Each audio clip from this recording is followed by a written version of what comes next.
हर साल जब गणतंत्र दिवस आता है तो उस समय आप लोगों को कुछ अवार्ड लिस्ट है वो आपके सामने आती है और उन अवार्ड लिस्ट में कुछ महत्वपूर्ण नाम होते हैं जो आप लोगों को यकीनन याद करने होते हैं अगर आप किसी एग्जाम की प्रिपरेशन कर रहे हैं तो। जी हाँ, आप सही सुन रहे हैं या सही टाइटल देख रहे हैं इस वीडियो का।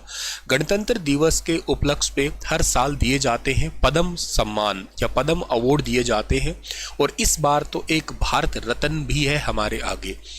आइए इनके बारे में हम जानते हैं कि ये अवार्ड हैं क्या, और दूसरी बात इनसे रिलेटेड कुछ इंपॉर्टेंट फैक्ट्स भी हैं उनको भी हम समझेंगे, और उससे भी महत्वपूर्ण बात इस बार किन किन खास हस्तियों को ये अवार्ड दिए गए हैं।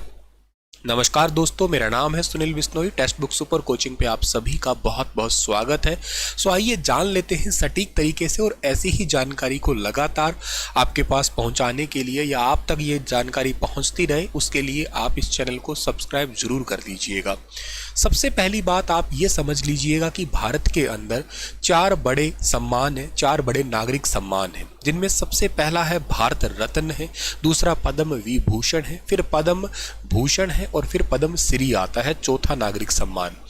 जो भारत रत्न है वो सबसे ऊंचा सम्मान, और इससे पहले वाला सम्मान आपने साल 2019 का 3 लोगों को देते हुए सुना था या 3 लोगों को मिला था, जिनमें से एक थे नानाजी देशमुख, एक थे असमिया संगीत कलाकार भूपेन हजारिका और एक प्रणब मुखर्जी। और उस समय ये 2 लोग जो थे ना, नानाजी देशमुख और असमिया संगीत कलाकार भूपेन हजारिका, वो इस दुनिया में नहीं थे, तो उनको मरणोपरांत पोस्टुमसली ये अवार्ड मिला था। और जो भारत के पूर्व राष्ट्रपति जी प्रणब मुखर्जी, हालांकि वर्तमान में वो जीवित नहीं है, लेकिन जिस समय उनको मिला वो उस समय वो जीवित थे। सही है सर। अब बात ये आती है इंपॉर्टेंट कि इस बार ये भारत रत्न मिला है। सबसे पहले देखो, भारत रत्न एक बार में मैक्सिमम 3 लोगों को दिया जा सकता है, इस बार 1 को मिला है। और इन नामों की जो घोषणा या इन नामों का जो फाइनलाइजेशन होता है ना, वो प्रधानमंत्री या राष्ट्रपति जी के द्वारा किया जाता है। अच्छा, इस बार ये मिला है जन नायक कर्पूरी ठाकुर को मिला है भारत रत्न, ठीक है ना। सबसे पहली बात पे यहीं पे आते हैं, जन नायक कर्पूरी ठाकुर जो है ना, ये बिहार के 2 बार के मुख्यमंत्री और 1 बार के डेप्यूटी सीएम रह चुके हैं। यकीनन ये बहुत ज़्यादा इंपॉर्टेंट है कि बिहार के पर्सन को भारत रत्न मिला है। इसमें बहुत सारी चीज़ों के कयास भी लगाए जा रहे हैं और इस चीज़ को राजनीतिक गतिविधियों से भी जोड़ के देखा जा रहा है। और बिहार के जो करंट सीएम है नीतीश कुमार, वो भी अपनी इंडिया अलायंस जो है ना, वहाँ से निकल के कहीं ना कहीं बीजेपी में जल्द शामिल होने की चर्चाएं चल रही है। हालांकि ये बातें फिलहाल मार्केट में तरोताज़ा रूप से बहुत ज़्यादा आग पकड़ रखी है इन बातों ने। खैर, उन बातों से परे होके फिलहाल हम बात करते हैं कि जननायक कर्पूरी ठाकुर है ना, ये कौन है। ये बिहार के पूर्व मुख्यमंत्री है। भारत रत्न इनको मरणोपरांत मिला है, वर्तमान में इस दुनिया में खैर नहीं है, लेकिन मरणोपरांत इनको दिया गया, सम्मानित किया जाएगा इनको। हालांकि अवार्ड दिए कब जाते हैं, ये मतलब नामों की घोषणा होती है ये तो, और ये लगभग फिर मार्च अप्रैल के महीने में दिए जाते हैं जो जीवित पर्सन होते हैं, या फिर उनके घर वालों को ये अवार्ड दिया जाता है जो जीवित नहीं है उनके लिए। और ये साल 2023 का मिला है, ध्यान रखना, मिलेगा 24 में लेकिन है ये 23 का। तो उनकी 100वीं जयंती से एक दिन पहले यानी कि 23 जनवरी को यह घोषणा की गई है। कर्पूरी ठाकुर 2 बार बिहार के मुख्यमंत्री, 1 बार डेप्यूटी सीएम रह चुके हैं और वे पिछड़े वर्गों के हितों की वकालत करने के लिए अक्सर जाने जाते हैं। सीएम रहे थे 22 दिसंबर 1970 से 2 जून 1971 तक, हालांकि पूरे कार्यकाल नहीं कर पाए थे ये। और फिर 24 जून 1970 से 21 अप्रैल 1979, इस बार भी ये पूरा कार्यकाल नहीं कर पाए थे। 5 मार्च 1967 से 31 जनवरी 1968 तक ये डेप्यूटी सीएम रहे, तो इसमें भी ये पूरा कार्यकाल नहीं कर पाए थे। पर हाँ, सीएम और डेप्यूटी सीएम का टैग तो इनके पास में यकीनन था ही।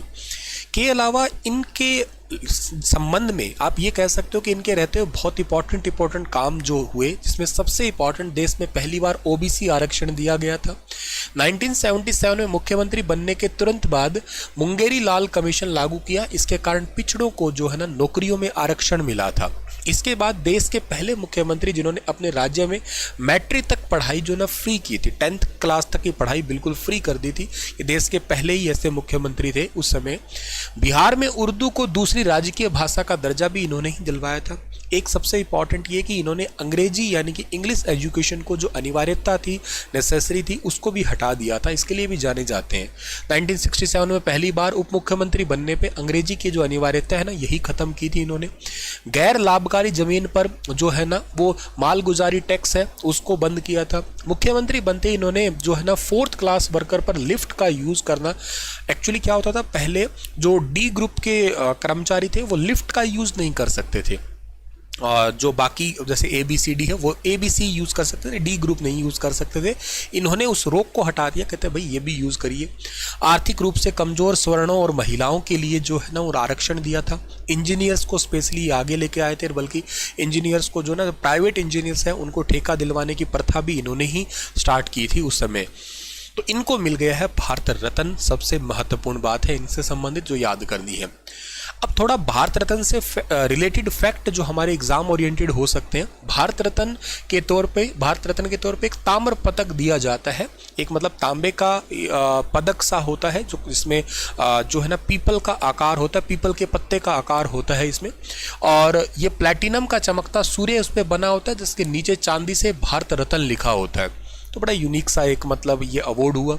और भारत रत्न देने की शुरुआत 1954 में हुई थी। अब तक 48 हस्तियों को यह सम्मान दिया जा चुका है, 48 लोगों को दिया जा चुका है। सबसे पहले ये मिला था C राजगोपालाचारी, CV रमन और S राधाकृष्णन को यह अवार्ड दिया गया था, और खिलाड़ियों में सिर्फ सचिन तेंदुलकर को ही ये अवार्ड अब तक के लिए मिला है। विदेशी मूल के 3 लोगों को ये सम्मान दिया जा चुका है, जिसमें से मदर टेरेसा और खान अब्दुल गफ्फार खान और नेल्सन मंडेला है, मतलब ये विदेशियों को भी दिया जाता है।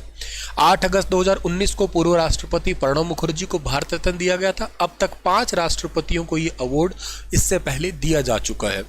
सुभाष चंद्र बोस को मरणोपरांत भारत रत्न देने का ऐलान हुआ था, लेकिन परिजन ने विरोध किया था कि मृत्यु स्पष्ट नहीं तो मरणोपरांत पुरस्कार क्यों। इसके बाद फैसला इसको वापस ले लिया गया। के अलावा मौलाना अब्दुल कलाम आज़ाद, नानाजी देशमुख, भूपेन हजारिका और कर्पूरी ठाकुर समेत 12 लोगों को अब तक ये मरणोपरांत पुरस्कार दिया जा चुका है। तो इससे रिलेटेड ये कुछ फैक्ट थे आपके। अब अगली बात, भारत रत्न कर्पूरी ठाकुर, ये दिखने में कुछ ऐसा है आपका जिसके ऊपर इस तरीके पीपल के पत्ते का आकार का होता है, कर्पूरी ठाकुर साहब जिनको ये भारत रत्न मिला, और बाकी सारी डिटेल्स मैंने आप लोगों को शेयर कर दी है। अच्छा, इसके बाद में जो इंपॉर्टेंट बात आती है हमारे पास में वो ये है पद्म सम्मान से रिलेटेड।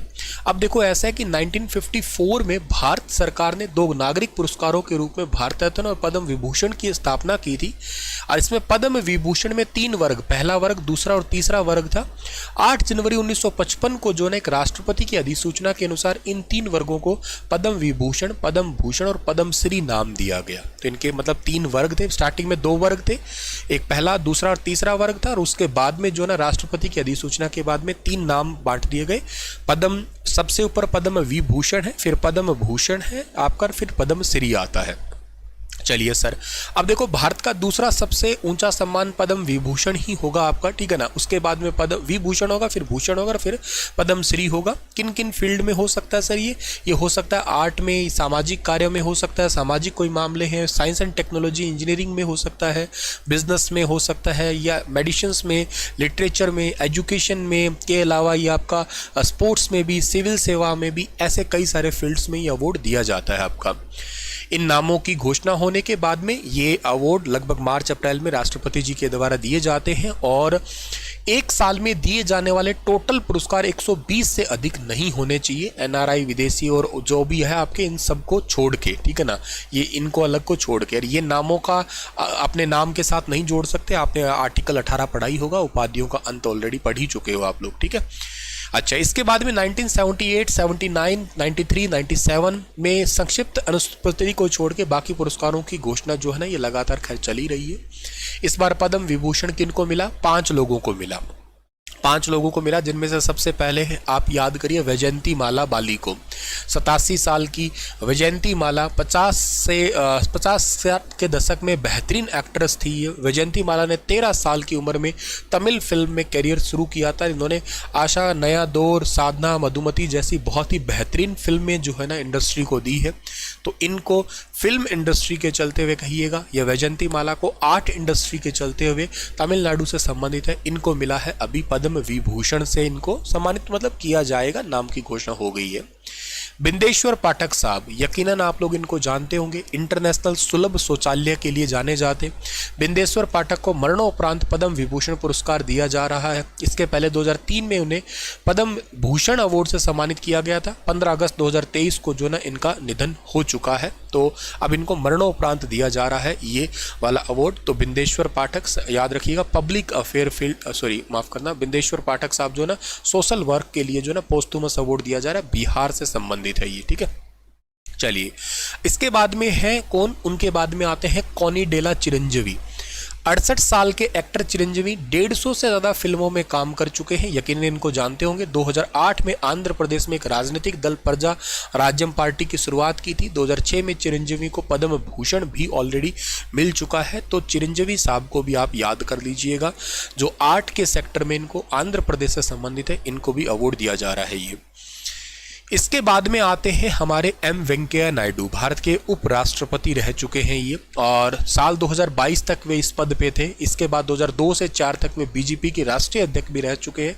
कार्यकाल समाप्त होने के बाद उन्होंने परिवार के साथ हैदराबाद अब ये चले गए हैं, तो अब इनको भी पद्म विभूषण अवार्ड से सम्मानित किया जा रहा है। और इसके बाद में पद्मा सुब्रमण्यम, पद्मा सुब्रमण्यम भारतनाट्यम नर्तक है, ये एक रिसर्च स्कॉलर भी है, कोरियोग्राफर है और टीचर्स भी है। इसके अलावा जो है ना आपका लेखिका भी है ये। पद्मा के सम्मान में जापान, ऑस्ट्रेलिया और रूस में कई फिल्में और डॉक्यूमेंट्री भी बन चुकी है। तो पद्मा सुब्रमण्यम को भी अवार्ड अभी दिया जा रहा है, पद्म विभूषण दिया जा रहा है।